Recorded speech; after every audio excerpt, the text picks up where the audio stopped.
姨娘来了啊！刚炖的阿胶桂圆羹很是滋补，一会儿想着喝了啊。若若，你这干嘛呢？不知道范思哲每天在忙些什么，这书具也不管了，库房里又吵又吵，我看不下去，拿出来晒晒。你是不是没听到消息啊？我哥的死讯，听说了。那姨娘别担心，也不必悲痛，切记莫要返还伤神。这怎么变成你劝我了？因为我哥没死。你爹方才找过你？没有啊。哎，那你为什么就肯定你哥没死呢？因为我哥就不会死。这是人就会死啊？没错，但我哥不会。为什么？因为我相信他。哎呦，若若，你真这么想啊？对呀。那我倒是放心了。不过若若，你对你哥这样，是不是得算忙劲啊？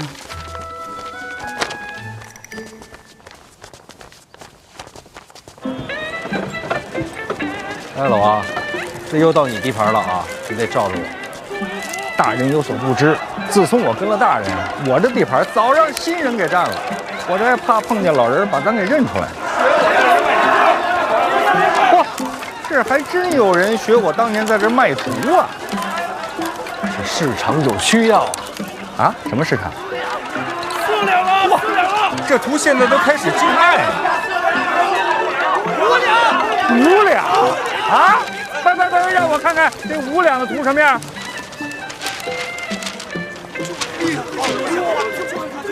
就这也太容易骗钱了吧！啊！别生事啊！气死我了！哼！算了！呢，都在祭拜呢，咱们也去拜拜吧。来啊！排队领香，在这里啊。给我也来根香。多谢。排队领香，前面举办。小范呐，这城门外边摆丧事，这也没人管。而且这人人都在祭拜，这家人面够宽的。确实是。世书世义，诗文未见出其右。千古同悲，多情向来空遗恨。这2句也不挨着呀。是，哎，而且这话说的够狂的啊！有大人在，他还敢说什么“诗文未见出其右”？别乱说话，死者为大。多情向来空遗恨，这是个多情的才子。咱京都有这么一号吗？我过去看看。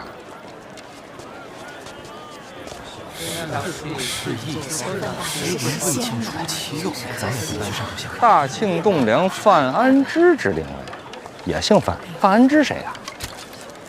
我呀，大人字安之啊。难不成是同名同姓？来，咱们排好队啊，跟我走。诸位，请看，这儿可有个讲究啊！范闲范大人当年初到京都，便在此地下马，在路边又是马车关怀，德育佳人，成就一个美事啊！诸位，春闱将至，在此处祭拜，既可保学子高中，又能助姻缘美满。万万快点！这还办姻缘？哎，冷静！我他妈拆了！哎，别！自个儿的牌位砸了，晦气！这都什么跟什么呀？排队啊，前面知道啊。哎，你的。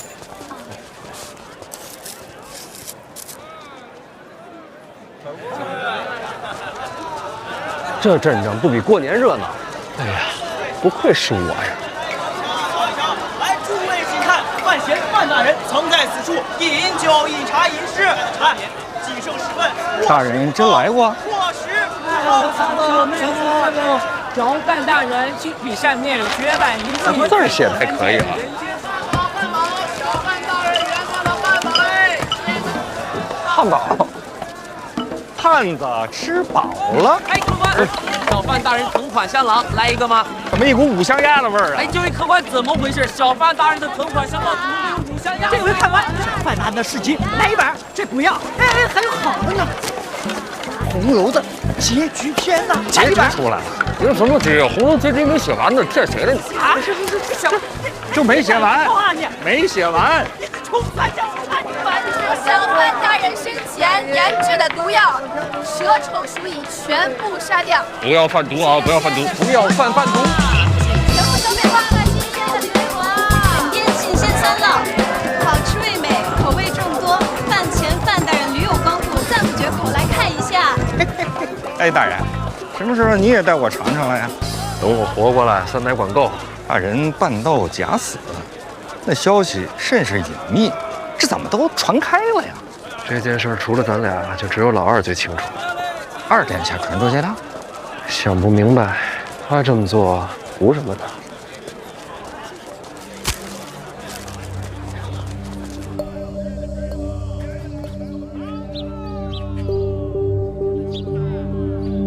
我记得你家离这儿不远，这院子谁的？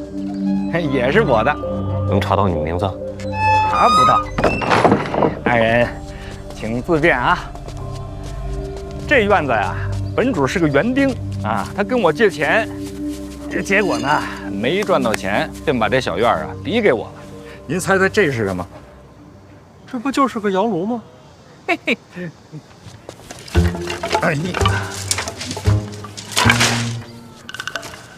这是啊，我们家后门。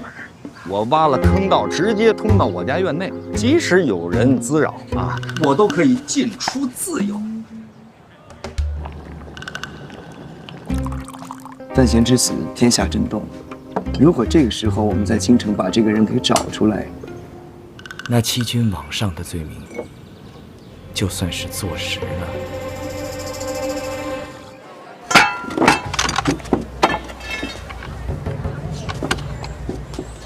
我已经在王启年家周围布下了天罗地网，只要范闲一出现，他便逃不出殿下的手掌心。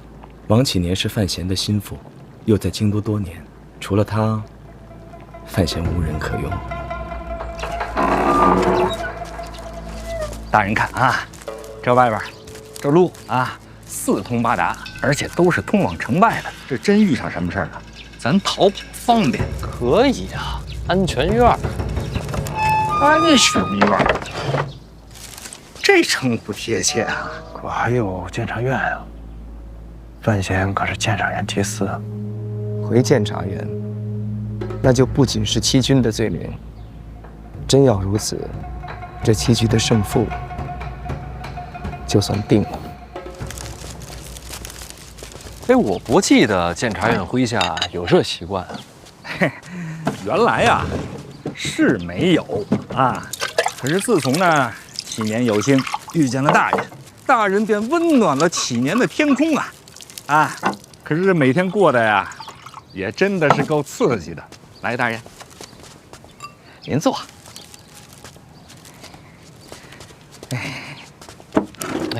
不过既然有这安全院，咱们也不是非得去你家，在这儿落脚也可以啊。不，大人，安顿滕家母子的事儿啊，那是我夫人帮着办的。这要找他们呀，那还是得回我家啊，去找我家夫人。哎，老王啊，入夜再去，小心为上，克制一点儿。关门关窗，防火防盗。关门关窗，防火防盗。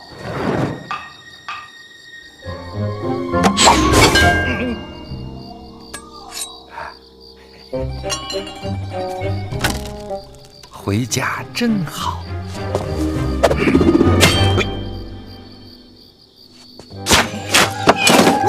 什么动静？有刺客！让我家夫人防歹人设的啊！不过话说回来，你这出口在井壁确实想不到。夫人可能睡了，千万别惊了她的觉，不然要发大脾气的。咱们去内屋。哎，既然这样，不如干脆回安全院得了。内屋啊，是丫头的房子。出门这么久了，我想现在就过去看看。走，行。哎，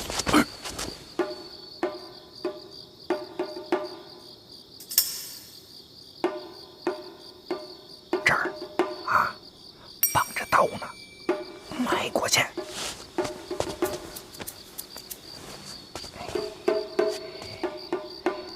还有啊，这儿还有那儿啊，有夹路的夹子啊，在这儿没事啊。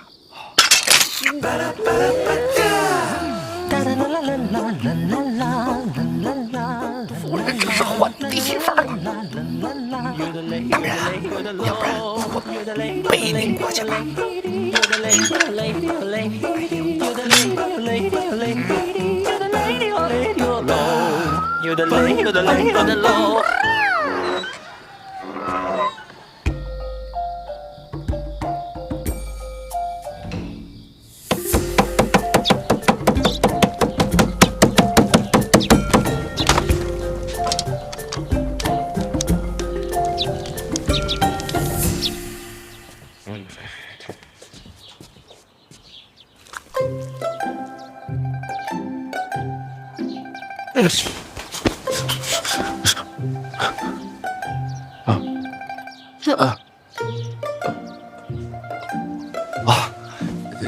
你爹是王启年吗？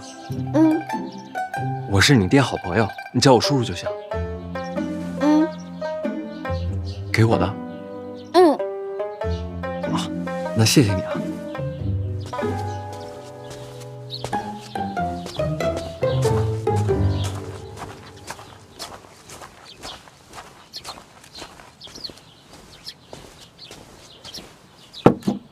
装好了。装好了啊！娘叫你吃饭。哦，好。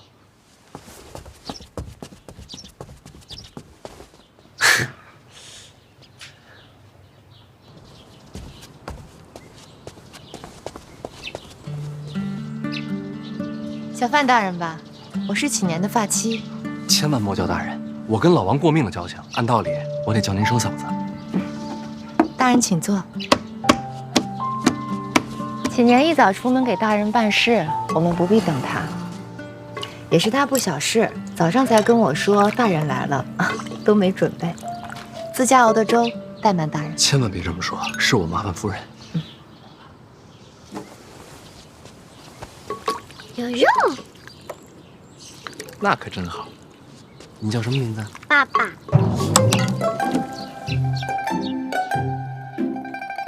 不是我叫的啊！大人误会了，孩子乳名啊。我家丫头单名一个霸字，是哪个字？王霸之气。真的是。叔叔，鸡蛋掉了。谢谢啊。听说大人在京都有数10段情缘。我对天发誓，绝对没有，都是假的，都是以讹传讹，一个都没有，一个都没有。那郡主呢？哦，跟婉儿的婚约确有其事，但除此之外，别的都是假的。我最相信大人。大人喝粥。哎，叔叔，别再掉了。我尽量。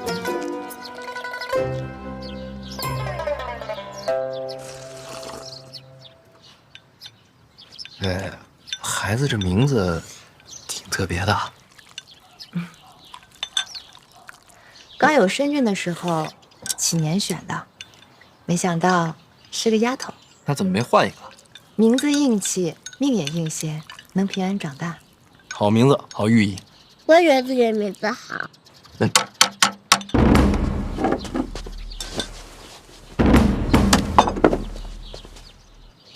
娘，女儿错了。食不言，寝不语，女儿不应该吃饭说话。知错就改。女儿知道了，女儿一定改。起来吧。大人坐。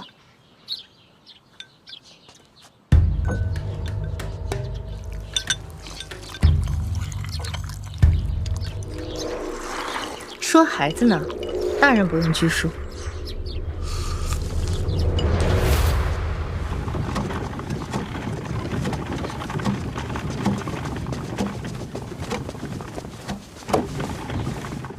院长，聂若海呢？他把自己关起来了。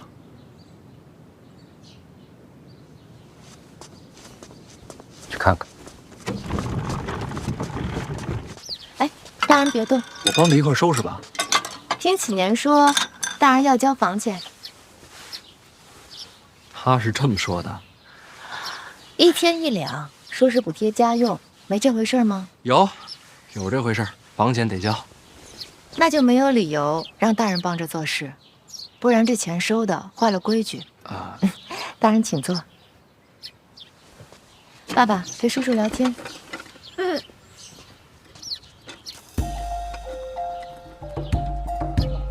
聊啥？都行啊。你多大了？我5岁了，那你多大？反正比你大多了。那你是大人吗？当然是了。那你为什么睡我的床？我只是借住一下。哦，那你喜欢吃肉吗？喜欢。那你知道什么肉最好吃吗？什么肉啊？是五花肉。有道理。那你想吃五花肉吗？想啊。娘。哎，怎么了？叔叔想吃五花肉。晚上给大人做。我不是，我没。行啊，肉也让你骗到了，帮叔叔个忙好不好？好。家里有纸吗？现在是该你选，问问你自己，有没有把握在这儿留下我的性命？什么大人？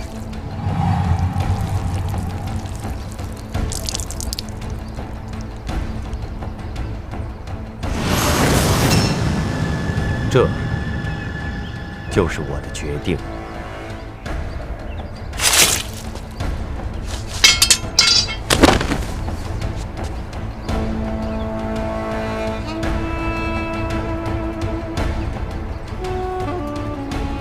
那范闲究竟是生是死啊？主角怎么能死在这儿呢？陛下，陛下中大事了！陛下，范闲死了！陛下，出大事了！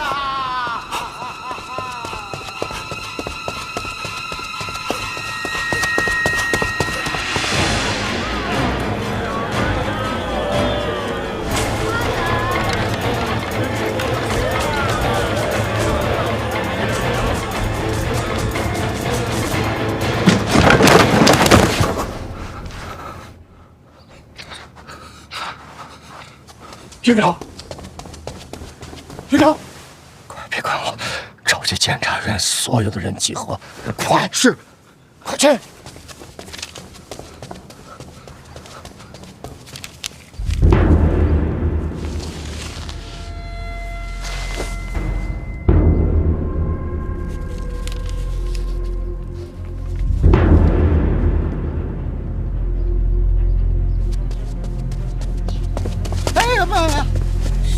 传回消息，范闲身染疾病，回京都途中身亡，尸体已经被烧掉了。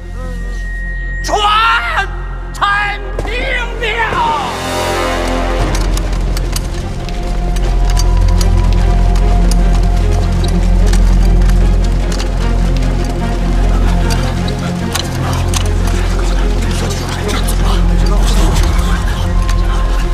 什么事啊？院长，发生什么了？范闲死了，可能要天下大乱。你们在这儿候着，等我休息。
我儿子尸体在哪儿？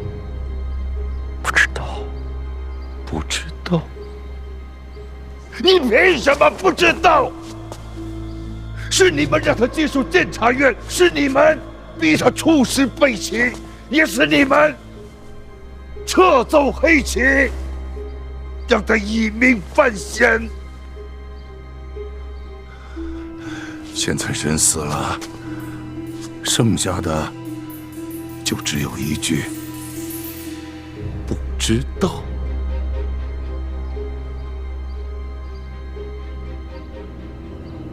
你们不要他，我要！我要带我儿子回家，把我儿子还给我！把他藏了一辈子，总不能到死都是不明不白的。他是个人，不是棋子。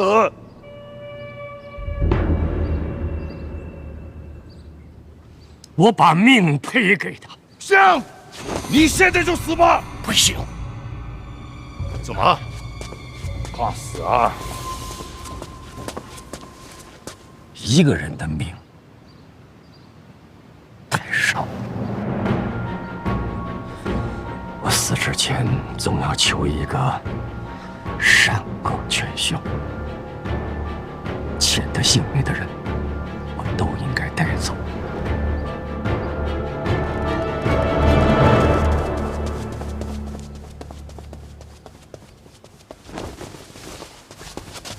二位大人，可别在这儿骂将。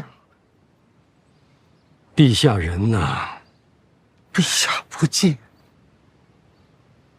不是陛下召我觐见的吗？是啊，陛下听闻小范大人噩耗，悲伤至极，才要急着见陈院长的。那现在如何？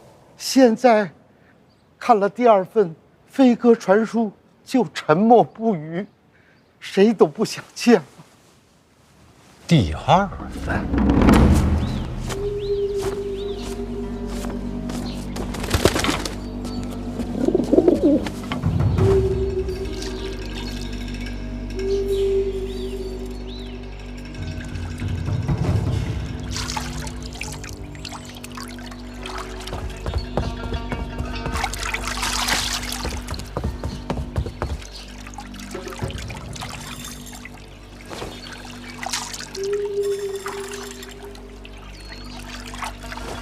殿下，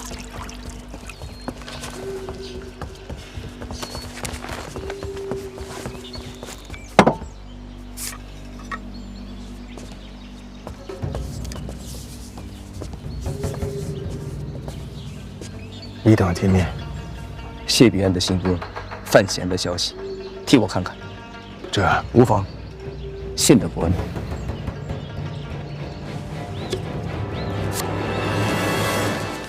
这是陛下让我肯定的。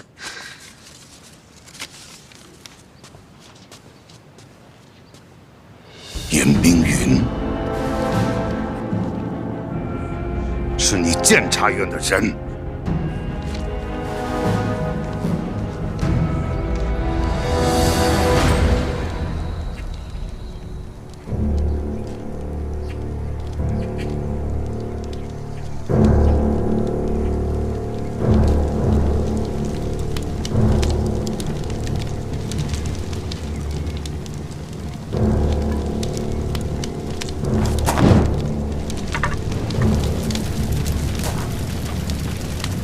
没想到，范闲就这么死了。范闲与皇子为敌，必将引起倾国大乱。我与他并无私仇，杀他只为倾国。为了庆国，那为何要烧掉他？费介是他师父，费老医术不比用毒差。范闲一死，他定会验尸，剑伤而亡，瞒不过去。可没了尸体，又该如何向世人交代？那就是水土不服，身染重病而亡。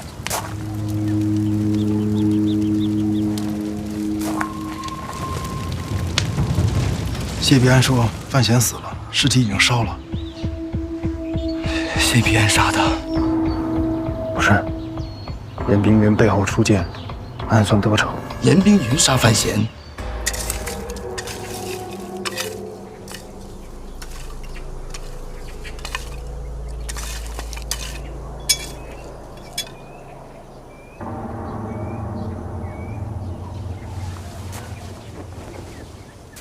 确实少。怎么，信不过我？没有，我就是想着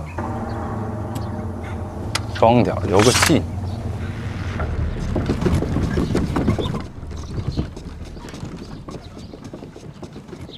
怎么会是严冰云动手的？你也觉得不对？严冰云行事一切以庆国为先，平生最重律法。如今范闲这样的身份，不管发生何事，严冰云都该把人带回京都来审，怎会动手杀人？护卫传讯也不合理。没错，护卫守护范闲是陛下的旨意。若严冰云真下杀手，高达一定会将其拿下。哼，怎么可能送回这样的消息？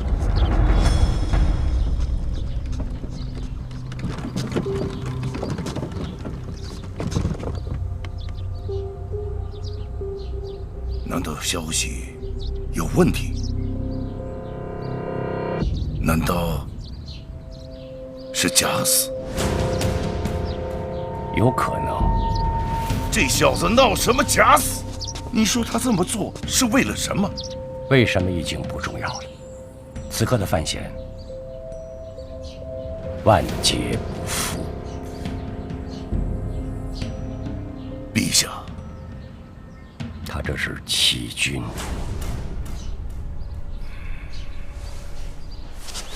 不会，范闲绝不会这么轻易死。可是这确实是谢必安的笔迹。如果我是范闲，我会怎么做？假死脱身。能去哪儿呢？自然是京都。他这个人太重人情，他想瞒天过海，潜藏踪迹，只可惜，就算他化成灰，我也能认出来。什么？范闲的灰。去哪里？见驾求情。刚才不见，再去也一样。那怎么办？把死刑压下来，别闹大了。正相反，要闹大。范闲的死要有价值。殿下怎么就这么认定范闲未死啊？吴九，我有看错过人吗？可是当面杀的人，当面焚的尸，这人怎么逃了？不知道，看不穿。这才叫惊喜。这才是范闲。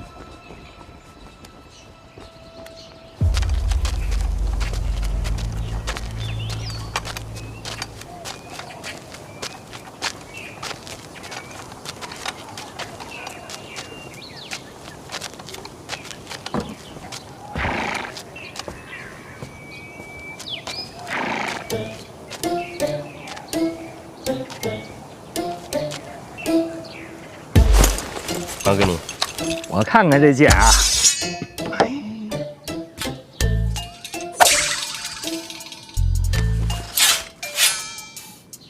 哪来的血？嘿嘿，咱也不能让他白死了呀。大人，您补补。鸡血。你这是未卜先知，猜到会有今天。我这是人缘好。什么意思啊？离开京都的时候，三处的师兄给了不少好玩意儿。等等，等等，等等，小师弟。好，小师弟，跟我走。好，来来来来来，怎么了？你们俩在这守好啊！哎，想什么呢？来，拿着，我有一件重要的东西一定要给你。哎，这是，看，好不好玩？这个头啊，从这进，从这出，这里边装了血囊了，出血量自己控制。有点意思啊。哎呀，敌国办差嘛，危急重重，实在不行也可以死一死啊。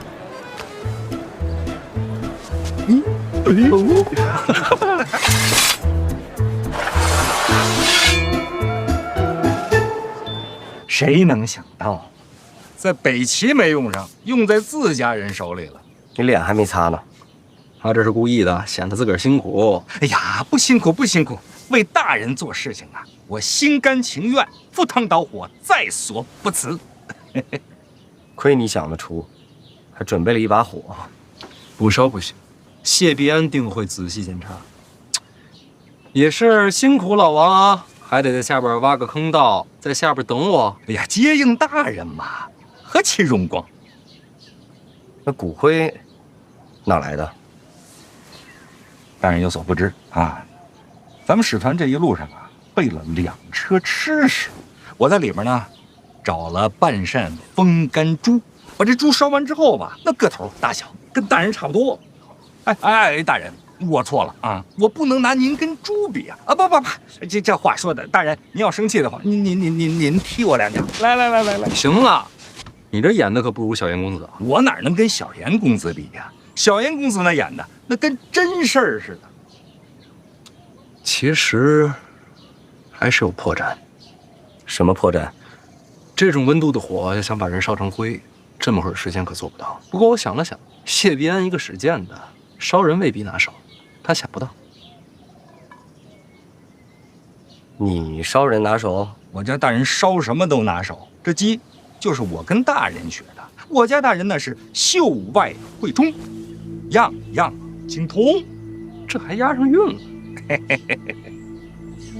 接下来呢？什么打算？滕子京、妻儿、范思哲，还有老师，要真是都在老二手里，我心不安。想救人，车队慢慢走，我先回趟京都。你胆子挺大呀。我能问你个事儿吗？什么？为什么选择站在我这边？你真不怕庆国动荡？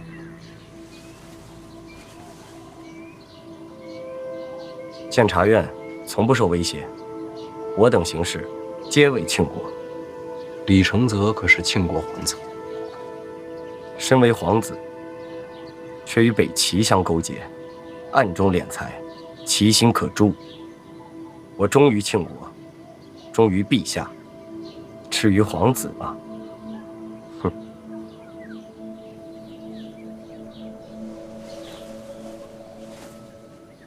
王启年在呢，回头给小严公子送块匾，匾上写什么呢？大庆卫士。好匾。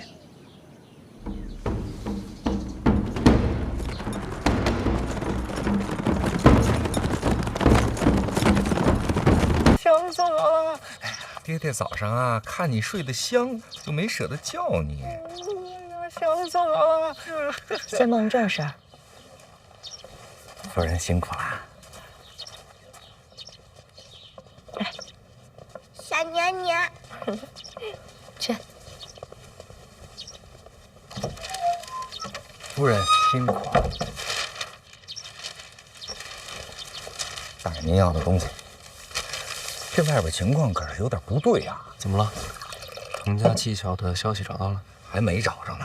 但是我这一路打听过来啊，我发现大人的死讯不光是在民间，在官场上他也传开了。所以呢？所以啊，我觉得这事儿闹大了，可不是什么好事儿。将来您跟陛下怎么交代啊？这可是欺君之罪，掉脑袋的。我知道。那咱们现在就离开京都，回使团吧。就说您的死讯那是误传。别担心，这些我都考虑过。大人有准备就好。你继续找滕家母子的下落。那您自己先回使团，我进宫见驾。见驾？大人，这死讯可是已经传开了，您现在去见驾，那等于找死啊！是啊，是很难，但是绝处才能逢生。但话是这么说，可是将来咱逢不了生怎么办？啊，现在先奔决出去啊？那也没有别的办法呀，总得面对试试吧。不是，大人，那咱也不能去找死去呀。老王，我要是真死了，你赶紧搬家啊！别在京都待了，没意思。不，大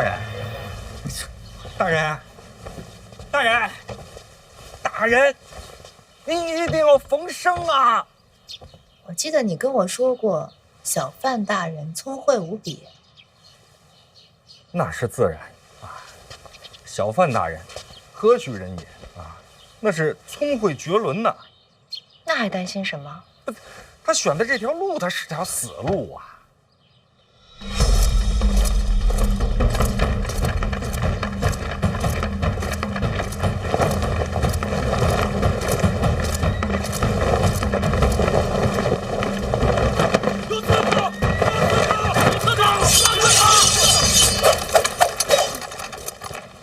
各位不必惊慌，我就是单纯的一个刺客而已。你们这些人能不能给我长点脸啊？就连这扫洒，还非得有人给我告状，你们什么时候能给我省点心呢？啊！公主，侍卫传话，是有刺客找您。你说，这人，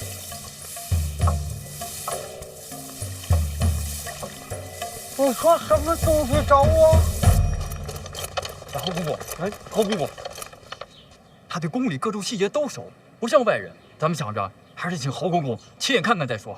哼，一群没担当的。老哥，侯公公好呀。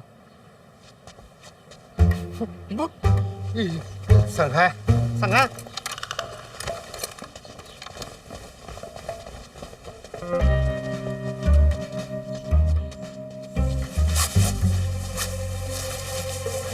哎呦，我的范小爷，您怎么在这儿啊？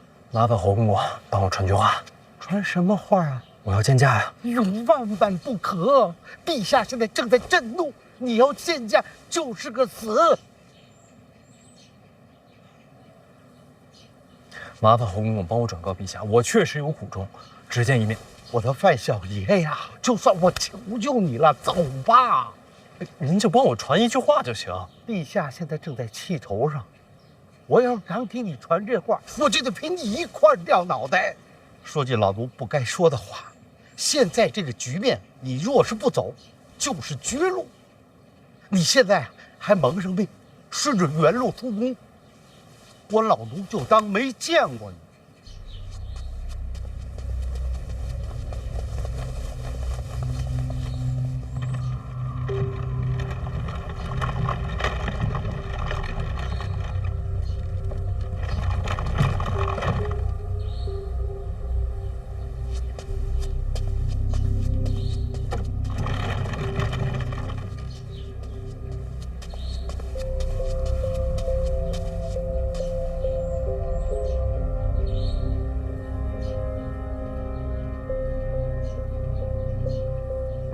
掐死齐军，这种做法愚蠢至极。不然呢？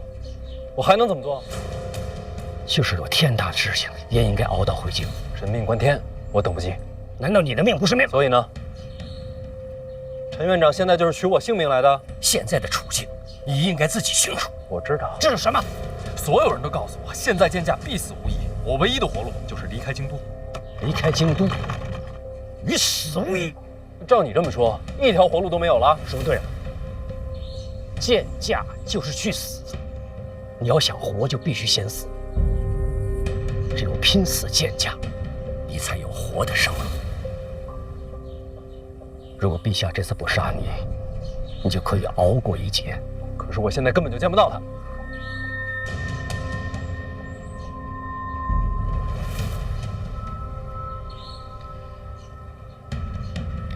我可以试着去劝一劝了。是生是死，答案不知。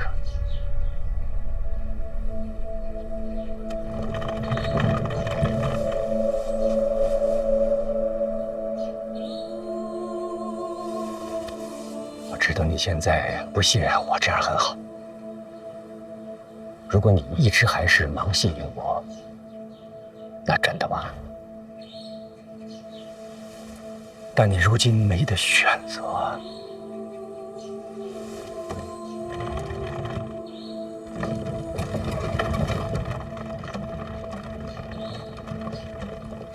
等等，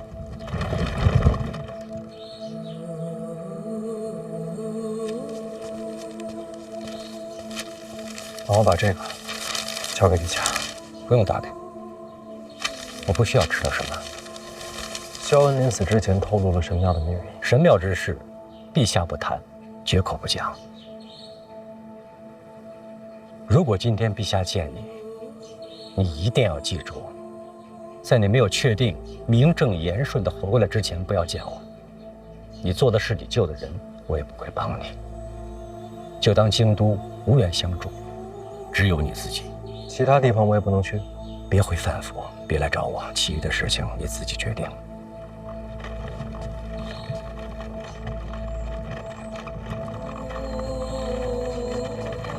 多谢。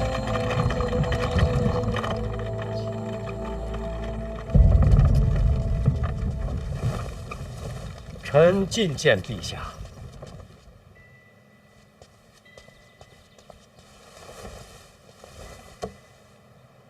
臣有喜讯向陛下禀报。范闲死讯传遍京都，已激发起我大庆文人同仇敌忾，奋发奋进。北齐文坛压制我大庆至今呐！恭喜陛下！现如今时局已经改变了，我大庆文坛不再会以北齐为师。照你这么说，范闲是真该死。欺君之罪本就该死，不过他要是活着的话，也还有些用处。毕竟天下文人已视范闲为未来文宗了。如果他活着的话，那北齐文坛也会心生敬仰之心。陛下，外边已有传言了，说远隔千里，消息有误，说死讯传错了。也有可能。不管怎么说吧，欺君之罪绝不可恕。只是范闲已知是绝路，依然恳求见驾，说明这孩子内心已知错，也甘愿受死，没有回避之心。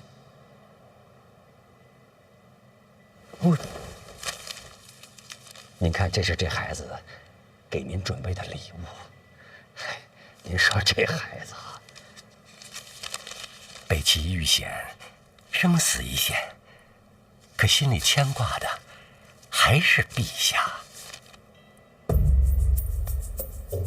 这孩子就是该死吧？要不然陛下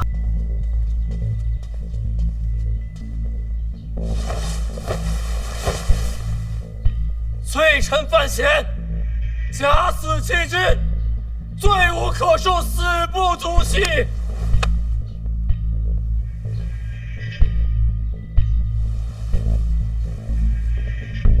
臣自儋州长大，不闻天下之事，无凌云之志。自入京都，扶摇直上，若无陛下信重，又岂有今日？臣虽未直言，但又怎能不念陛下之圣恩？臣自出使北齐，早已抱定必死之决心。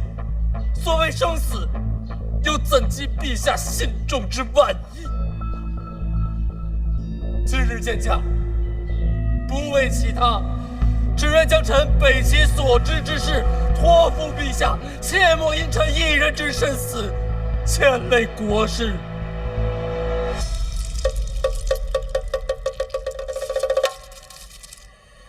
臣出使北齐，得知长公主李元瑞与二皇子李承泽与北齐锦衣卫暗中往来，或有通敌之嫌。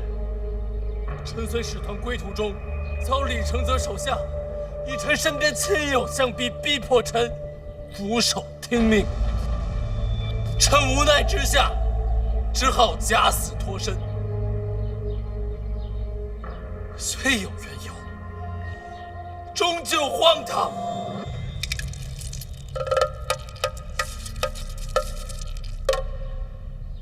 神妙之事，陛下不谈，绝口不讲。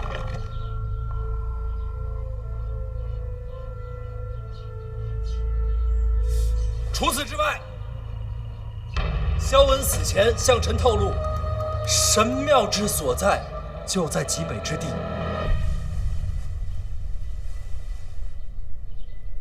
此等密文，当竭力隐瞒，又或择人而事，还望陛下斟酌而定。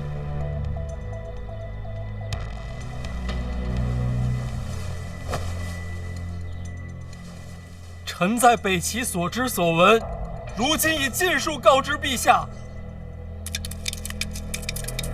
至此，即便是身死，也再无遗憾了。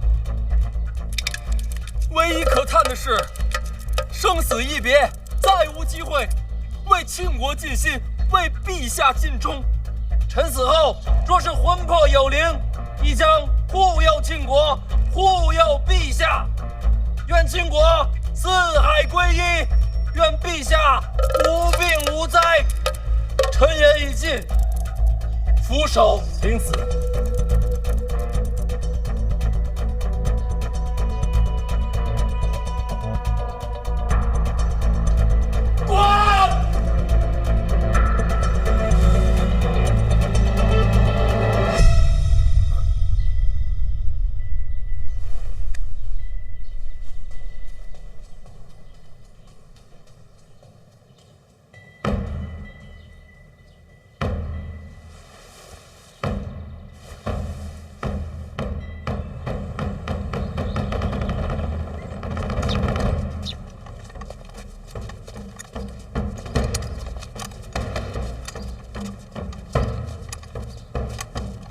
我都说了嘛，滚远点啊！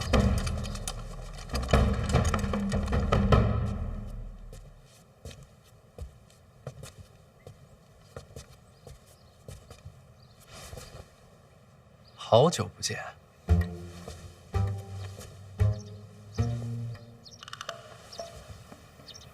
范闲，你不都出师北齐了吗？你这什么章程啊？天下这就装的有点过了啊！什么意思啊？城门挂着我的挽联呢，我的死讯你能不知道？我最好是不知道吧？什么是好太子啊？不知道才是好太子啊！我人都站这儿了，我看不见。你就不想知道我为何假死回京？我眼瞎，吴二龙。李于瑞和李承则同谋，暗通北齐锦衣卫，走私敛财，图谋不轨。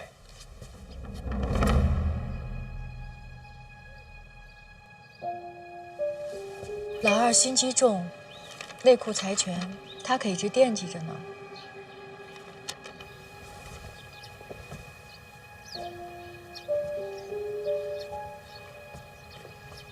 不可能，这事绝对不可能！姑姑怎么可能跟二哥站到一起啊？殿下真觉得自己了解长公主吗？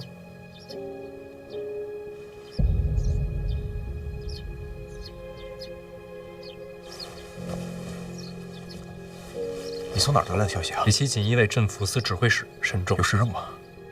庆国边境有处小镇，名为史家镇。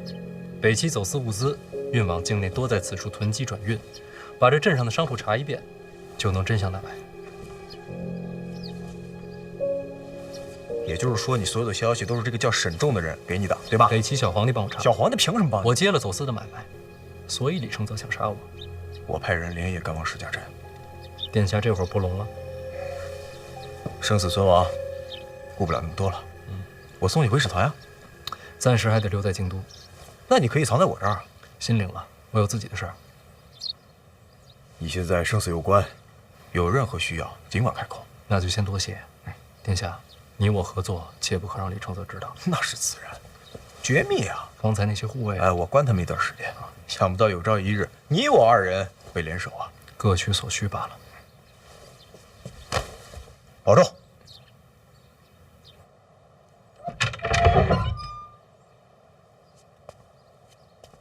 刚刚进店的护卫都过来一下。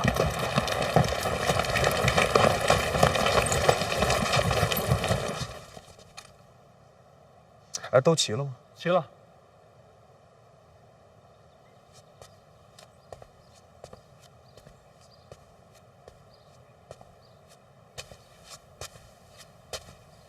人非草木，孰能无情啊？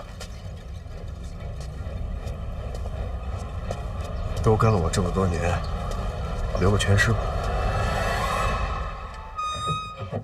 现在就得走啊，要不然呀，不光是救不了藤沙母子啊，我家夫人的爸爸也得你慌什么？就这样，您还去找太子，这不是与太子私下结党吗？这不是罪加一等吗？还有啊，就您刚刚进宫这一次啊，要是有人走漏了风声，那就会有人出来，趁这机会让您真死喽。老王，你听我说啊，哎，我要活过来，最重要的就是时间，是吧？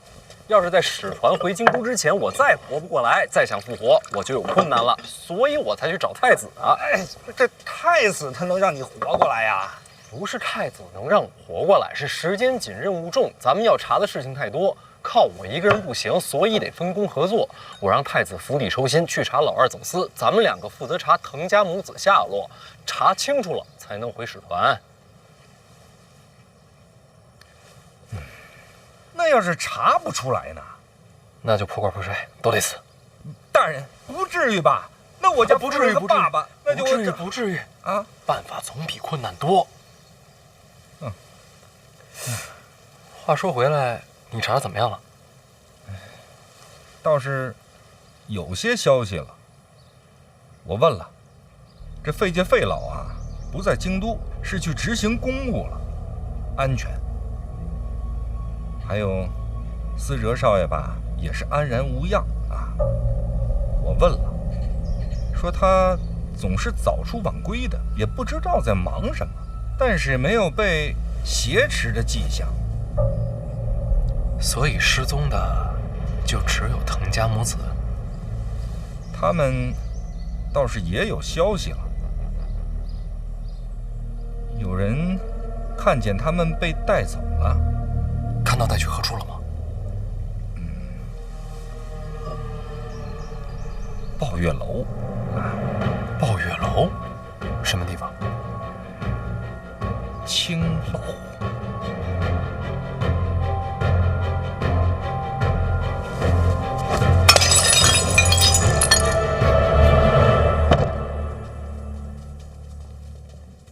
你真的不打算出来？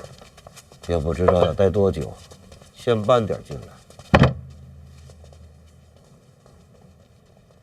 不会太久。有消息了？刺客见驾了。刺客还见驾？范闲，陛下想让他光明正大的活过来。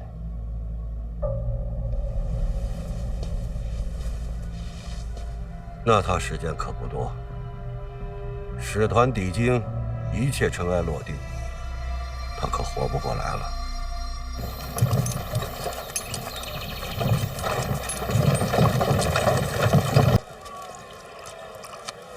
这地儿外人可是进不去的。这不是青楼吗？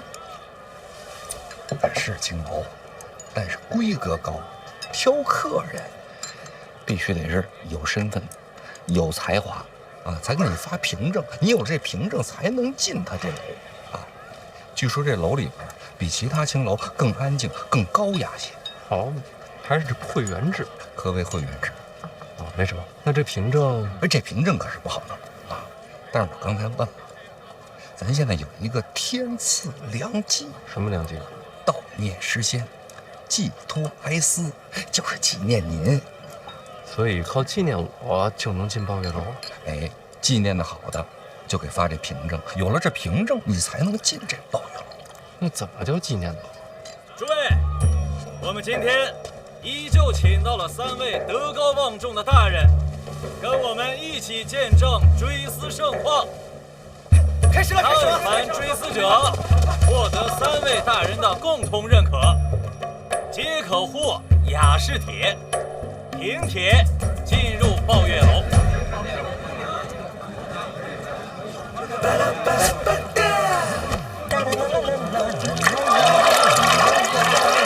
完了没？进不去？王子水天上来！祈年殿，醉酒赋诗。必有用，千金散尽还不来！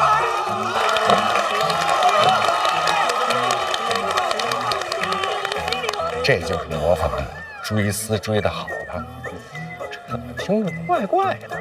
就是追思您吧。哎，小范大人千古。小范大人千古。公子喜欢什么武器？当然是剑了。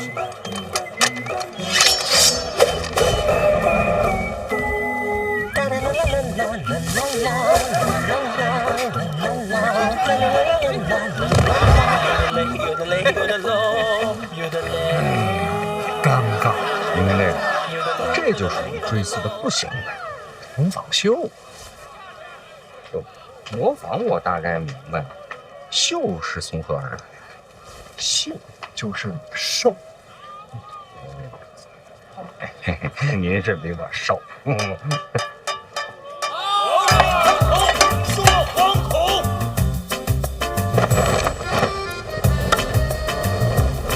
二爷，大爷，你查查。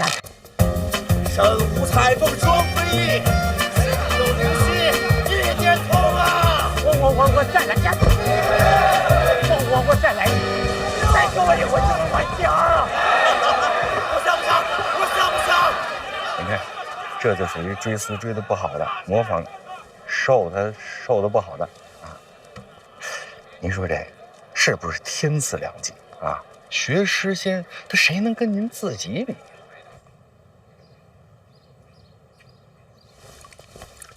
大人，咱不是要潜入抱月楼去探听消息吗？为何不报名上台呢？若是抱月楼中门大开，广迎宾客，或许还可以一试。大人啊，你怎么给大人喝这个？哦，这还行啊，这个。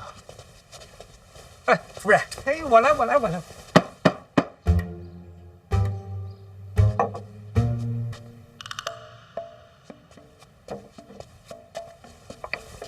那您是怕上了台去，有别人把您给认出来？台上就算认不出来，没有人群掩护，想混进楼里，怕是隐藏不住。我想来想去，这抱月楼追思会恐怕是个陷阱。瓮中捉鳖，捉你啊！不，我是那个意思吧？那咱们应该趁着夜黑风高，咱们晚上进楼去找人。咱们只有一次机会，我就怕打草惊蛇。这抱月楼管事的是谁？那我得去查查去。圆梦。圆梦是谁？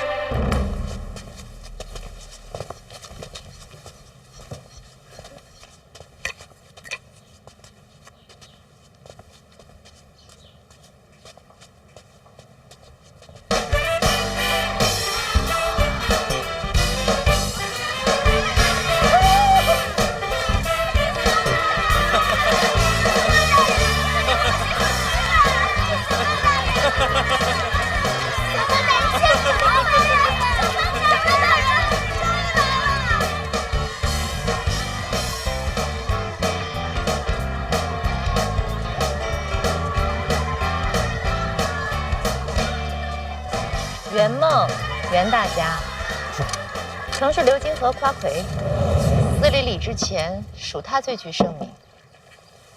夫人怎么知道这些？咱家以前卖过胭脂香料，青楼这一行的事多少知道些。那你之前不说？大人莫怪，这一类的生意，今年他管得少。我得避嫌，向你学习。大人啊，那咱们是不是就从这个圆梦查起呀？这个圆梦就是抱月楼的东家吗？他虽管事，并非东家。抱月楼的东家很神秘，不知底细，从未露脸。要查滕家母子的下落，恐怕还是得找到这个神秘的东家。外人不知道，楼中人或许知道。有熟人？有位姑娘，与启年相熟。不可能啊，绝不可能！大人，王某这一生最看重的就是名声啊，说一声冰清玉洁啊，那也不为过。夫人一定是听了什么谣言了啊！桑文姑娘。今儿这手怎么这么滑呀？出汗了吧？一开始送胭脂香料，不都是送到桑文姑娘手里吗？那倒是啊，但是我跟她没有什么关系啊。大人呐，我想想啊，开始呢，我是卖给她一本琴谱，后来呢，又卖给她一把古琴，再后来才是夫人说的这香料啊。你这卖的还挺多呀，还卖过什么？卖过地图、红楼，这大人都知道啊。但是我见了大人之后啊，王某就只卖命了啊。夫人，刚才要不是你说起什么丧啊、什么文呐，我都把他给忘了。如今桑文姑娘便在抱月楼。他不是说他只做唱曲名家，他不会。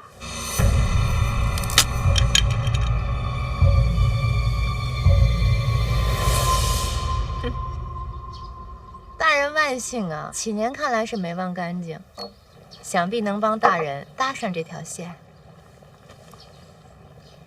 哎呀，怎么坏了？不知道。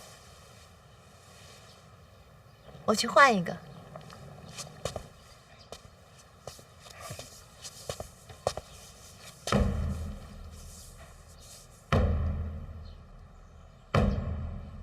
我帮着找找啊。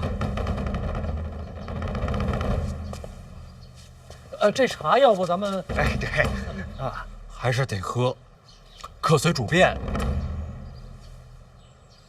哎，行，呀，你这，哎呀。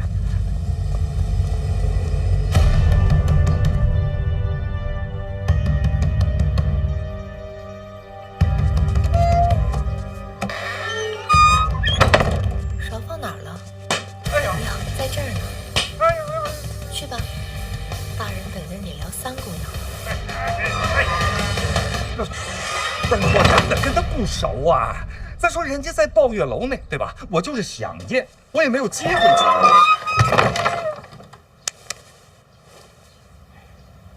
你还想？我是得想，我必须得想啊！我替大人好好想想个万全之策啊！大人，哎，别看了，红了，手指头还挺长。哎，一会儿就好了。大人，要想见呢，还是能见到的。这青楼里的女子啊，她们的衣着胭脂都得在楼外购买。哪家铺子？铺子我知道啊。咱要想找到桑文啊，那就得去守株待兔。这铺子能让你钻进去？都认识。老王，你这不远。不是您可别多想啊，我就是偶尔在他们身上赚点小钱而已，别的没有关系。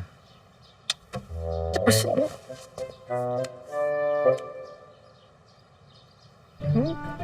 问心无愧吧？那你刚才不说清楚？大人没成器，您不懂。即使是问心无愧，也不能多说一个字儿，不然会节外生枝的。这女人呐，疑心不可生啊。这男人呐，平安才是福。哎呀，成亲不易呀！哎，那咱们现在就走啊，走。哎，夫人，我陪大人去办点公事啊。记得带上一条兰花帕子。好嘞。怎么了？什么意思？什么意思？咱要去的那家铺子，最有名的就是兰花帕子，精彩。